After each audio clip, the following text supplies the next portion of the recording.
Hello students, I am Dr. Sneh Sharma from SPNK's Government PG College Dausa. पिछले term पे मैं आपको citric acid के बारे में पढ़ा रही थी और सिट्रिक एसिड की मेथड्स ऑफ सिंथेसिस के बारे में डिस्कस किया था। आज हम रिएक्शंस ऑफ सिट्रिक एसिड पढ़ेंगे। उस रिएक्शंस ऑफ सिट्रिक एसिड में स्टार्ट करने के पहले मैं कुछ इसकी सिट्रिक एसिड की इम्पोर्टेंस बताती हूँ आपको। सिट्रिक एसिड मिठाइयों तथा पेय पदार्थ के बनाने में काम आता है। रंगाई तथा छपाई में भी प्रयुक्त होता है। मैग्नीशियम सिट्रेट कब्ज की बीमारी को दूर करने के काम में आता है। ब्यूटाइल सिट्रेट प्लास्टिक के विलायक के रूप में प्रयुक्त होता है। फेरिक अमोनियम सिट्रेट रक्त की कमी को दूर करने के काम आता है। सोडियम सिट्रेट बच्चों के खाद्य पदार्थों में काम आता है। इसकी सबसे महत्वपूर्ण उपयोगिता है बेनेडिक्ट विलियन बनाने में। बेनेडिक्ट विलियन किस तरीके से होता है, ये मतलब टार्ट्रिक एसिड की भांति यह भी धात्विक हाइड्रोक्साइड के साथ विलेय संकुल बनाता है। क्यूपरिक हाइड्रोक्साइड के साथ पोटेशियम टार्ट्रेट संकुल बनाता है। तो इस प्रकार से हम देखते हैं कि सिट्रिक एसिड का अणुसूत्र C6H10O7 है। बेनेडिक्ट विलियन में कॉपर सल्फेट, सोडियम कार्बोनेट तथा सोडियम सिट्रेट का मिश्रण होता है और बेनेडिक्ट विलियन कार्बनिक यौगिक में CHO समूह के परीक्षण के लिए उपयोग किया जाता है। जिस तरह से आपके फेलिंग सॉल्यूशन होते हैं, टोलन सभी कर्मक होते हैं, इसी प्रकार से बेनेडिक्ट विलियन भी होता है। पिछले टर्न पे हमने कुछ रासायनिक अभिक्रियाएं स्टार्ट की थी, जैसे लवण बनाना। सिट्रिक अम्ल त्रिक्षारकीय अम्ल है और यह लवणों की 3 श्रेणियां बनाता है: मोनोसोडियम सिट्रेट, डाइसोडियम सिट्रेट और ट्राइसोडियम सिट्रेट। इसी प्रकार से सिट्रिक अम्ल खनिज अम्लों की उपस्थिति में अल्कोहल के साथ क्रिया करके एस्टर की 3 श्रेणियां बनाता है। कहने का तात्पर्य यह है कि आप जानते हैं कि एसिड ग्रुप और अल्कोहल ग्रुप मिलकर एस्टर बनाते हैं, यानी ROH और RCOOH से RCOOR बनता है।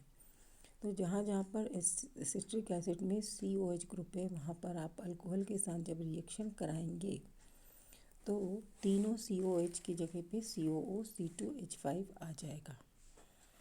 इसी प्रकार से एसिटाइल क्लोराइड या एसिटिक अनहाइड्राइड उसके साथ क्रिया करके सिट्रिक अम्ल मोनो एसिटाइल व्युत्पन्न देता है। जब सिट्रिक अम्ल का हाइड्रोआयोडिक अम्ल के साथ क्रिया कराते हैं तो सिट्रिक अम्ल ट्राई कार्बोक्सिलिक अम्ल में अपचित हो जाता है। मतलब ये कि सिट्रिक अम्ल की यदि HI के साथ अभिक्रिया कराएं तो ये प्रोपेन 1,2,3 ट्राई कार्बोक्सिलिक एसिड देगा और पानी निकलेगा और I2 और निकलेगी। यदि सिट्रिक अम्ल की सघूम सल्फ्यूरिक अम्ल के साथ क्रिया कराएं तो सिट्रिक अम्ल एसीटोन डाइकार्बोक्सिलिक अम्ल बनाता है। सामने आपके दिख रहा है CH2COH COH COH CH2COH सघूम सल्फ्यूरिक एसिड। इसमें एसीटोन डाइकार्बोक्सिलिक अम्ल CH2COH C double bond O और CH2COH एसीटोन डाइकार्बोक्सिलिक अम्ल बनता है। यह हाइड्रोक्सी अम्ल की अभिलाक्षणिक अभिक्रिया है।